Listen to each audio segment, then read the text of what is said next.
जय श्री हरि। प्रिय भक्तों, क्या आप जानते हैं साल में एक ऐसी पूर्णिमा भी आती है जिसका व्रत और स्नान करने से जीवन के बड़े से बड़े कष्ट भी दूर हो सकते हैं। आज वही पावन दिन है, चैत्र पूर्णिमा। कहा जाता है कि इस दिन की गई सच्ची भक्ति, दान और पूजा सीधे भगवान तक पहुँचती है और भक्त की मनोकामनाएं पूर्ण करती है। इसलिए इस कथा को अंत तक अवश्य सुनिए, क्योंकि इसमें छिपा है आपके जीवन को बदल देने वाला दिव्य रहस्य। तो आइए सच्चे मन और श्रद्धा के साथ आरंभ करते हैं चैत्र पूर्णिमा की पावन कथा। द्वापर युग में एक बार यशोदा जी ने श्री कृष्ण से कहा, हे कृष्ण, तुम संपूर्ण विश्व के उत्पादक, पोषक तथा संहारक हो। मुझे कोई ऐसा व्रत बताओ जो सभी मनोरथों को पूर्ण करने वाला हो। तब श्री कृष्ण ने कहा, हे माता, सौभाग्य की प्राप्ति के लिए मैं तुम्हें पूर्णिमा का व्रत बतलाता हूँ। इसे 32 पूर्णिमाओं तक करना चाहिए। इसको करने से संपत्ति एवं सौभाग्य की वृद्धि होती है। यशोदा जी ने पूछा कि इस व्रत को मृत्युलोक में किसने किया था? श्री कृष्ण जी ने कहा, कातिका नामक नगरी में चंद्रहास नामक राजा राज्य करता था। उसी नगर में धनेश्वर नामक एक ब्राह्मण रहता था। उसकी पत्नी रूपवती और बहुत ही सुशीला थी। उस ब्राह्मण को कोई संतान ना रहने से वह हमेशा दुखी रहा करता था। एक बार उस नगर में एक तपस्वी योगी आया और वह वहाँ उस ब्राह्मण के घर के अतिरिक्त सभी घरों से भिक्षा लेकर निवास करने लगा। इन सब बातों की जानकारी धनेश्वर को हो गई। अपना अपमान समझकर वह उस तपस्वी के पास जाकर बोला, हे महात्मन, आप सभी घरों से भिक्षा लेते हैं, किंतु मेरे घर से नहीं। इसका क्या कारण है? उस योगी ने कहा, निःसंतान व्यक्ति की भिक्षा दूषित होती है, इसलिए उस अन्न को ग्रहण करने से व्यक्ति पतित हो जाता है। योगी की बात से धनेश्वर अत्यंत दुखी होकर उनके पैरों पर गिर पड़ा और बोला, महाराज, आप सर्वज्ञ हैं, मुझे पुत्र प्राप्ति का उपाय बतलाइए। धनेश्वर की प्रार्थना सुनकर योगी ने कहा, तुम चंडी की आराधना करो, तुम्हारी कामना अवश्य पूर्ण होगी। धनेश्वर ने घर आकर सारा वृतांत अपनी पत्नी को सुनाया और स्वयं तपस्या करने के लिए वन में चला गया। वन में उपवास पूर्वक उसने चंडी की आराधना की। भगवती ने उसे 16वें दिन स्वप्न दिया, धनेश्वर, तुम्हें पुत्र होगा, परंतु 16 वर्ष की आयु में ही उसकी मृत्यु हो जाएगी। यदि तुम पत्नी के सहित 32 पूर्णिमाओं का व्रत करोगे तो वह दीर्घ आयु हो जाएगा। तुम अपनी शक्ति के अनुसार आटे का दीपक जलाकर शिव जी की पूजा 32 पूर्णिमाओं तक करना। प्रातःकाल इस स्थान के पास ही तुम्हें एक आम का वृक्ष दिखाई पड़ेगा। तुम उस पर चढ़कर एक फल तोड़ लेना और शीघ्र ही अपने घर को चले जाना। अपनी पत्नी से कहना कि वह उस फल को ऋतु स्नान के पश्चात खा ले। ऐसा करने से शिव जी की कृपा से वह गर्भवती हो जाएगी। इतना कहकर देवी अंतर्ध्यान हो गई। प्रातःकाल उठने पर ब्राह्मण ने निकट में ही एक आम का वृक्ष देखा। उस पेड़ में आम के अत्यंत सुंदर फल लगे हुए थे। ब्राह्मण ने उस वृक्ष पर चढ़ने का प्रयास किया, परंतु वह सफल ना हो सका।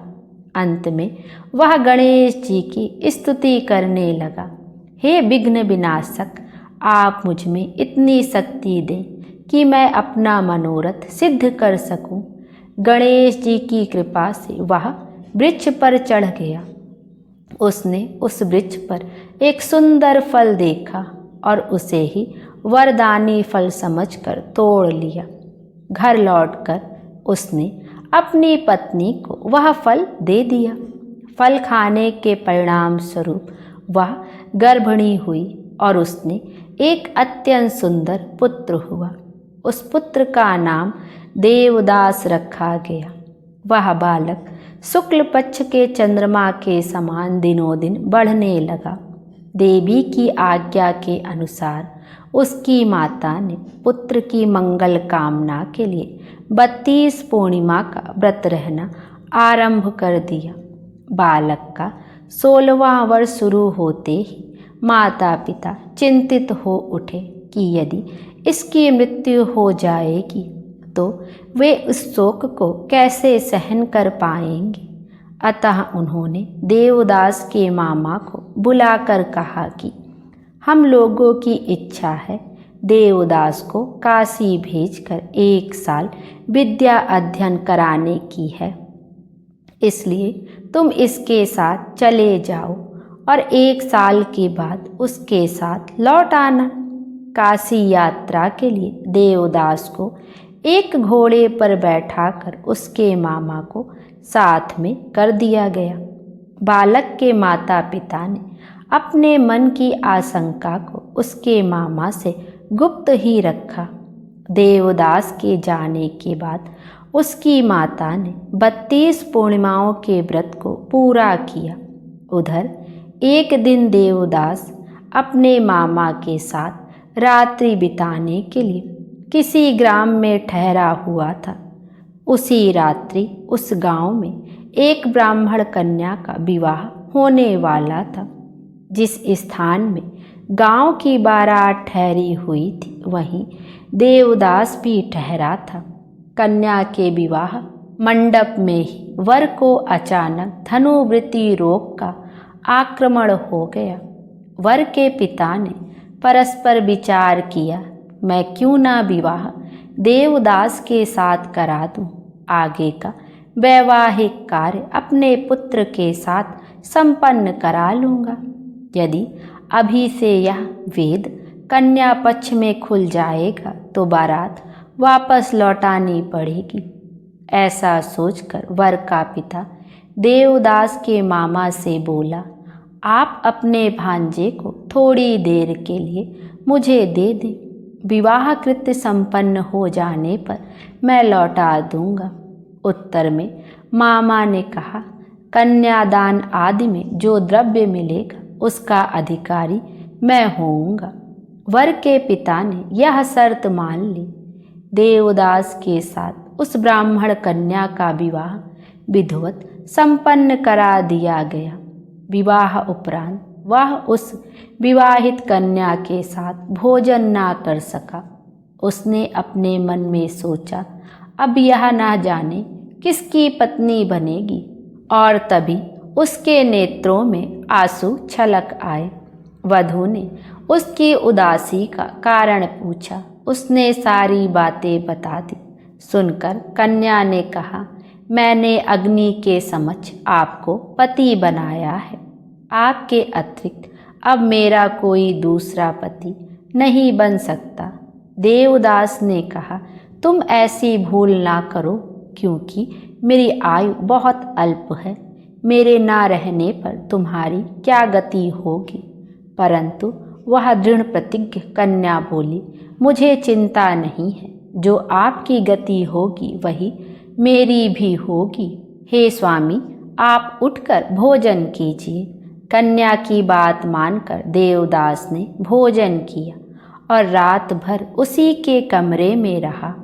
प्रातःकाल देवदास ने 3 नगों से निर्मित एक अंगूठी और रुमाल अपनी पत्नी को दिया और उससे बोला, इसे तुम मेरी निशानी जानकर अपने पास रखना और मेरे जीवन मरण का हाल जानने के लिए तुम एक पुष्प वाटिका बनाओ।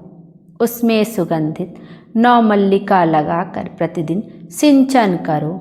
जिस दिन मेरा शरीरांत हो जाएगा उस दिन ये फूल सूख जाएंगे। पुष्पों के हरे भरे होने पर जीवन का प्रतीक समझना चाहिए। इस प्रकार समझाकर वह चला गया। प्रातः होते ही वर पक्ष के लोग बाजे बजाते हुए कन्या के घर आए। बारातियों को देखकर कन्या ने अपने पिता से कहा कि यह मेरा पति नहीं है। यदि यह वर रात्रि में मिले, आभूषणों आदि को दिखावे और मेरे साथ हुई गुप्त बातों को बतावे तो मैं इसे प्रामाणिक समझिए, अन्यथा यह बनावटी है। कन्या के पिता ने वर को बुलवाया। उससे कन्या की बातें पूछी गई, परंतु उसने अपनी अज्ञानता प्रकट की। तदंतर लज्जित होकर बारात वापस लौट गई। श्री कृष्ण जी ने कहा, हे माता, कुछ समय के पश्चात काल द्वारा प्रेरित सर्प रात्रि में देवदास को डसने के लिए आया, परंतु उसकी माँ ने पहले से ही 32 पूर्णिमा का व्रत कर रखा था, इसलिए वह सांप देवदास को डसने में असमर्थ रहा। तदंतर स्वयं यमराज आकर उसके प्राणों को निकालने लगे, जिसके फलस्वरूप देवदास मूर्छित होकर भूमि पर गिर पड़ा। दैवयोग से उसी समय वहाँ पार्वती जी के साथ शंकर जी आ गए।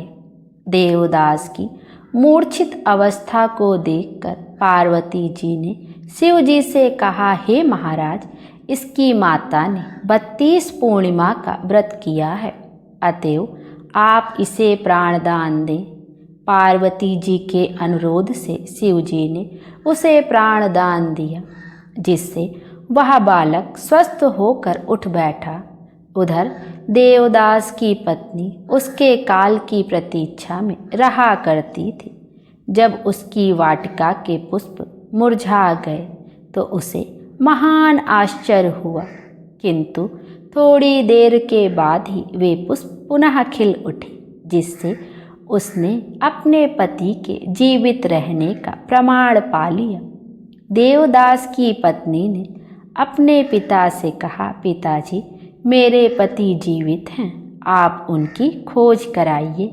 16वां वर्ष बीत जाने पर देवदास ने अपने मामा के साथ काशी छोड़कर घर के लिए प्रस्थान किया। देवदास के ससुर उसकी खोज में जाने ही वाले थे कि देवदास अपने मामा के साथ वहां आ पहुंचा। ससुर प्रसन्नता के साथ उन दोनों को अपने घर ले आया। वहां उपस्थित सभी नगरवासियों ने देवदास के साथ विवाह होने की बातों का समर्थन किया।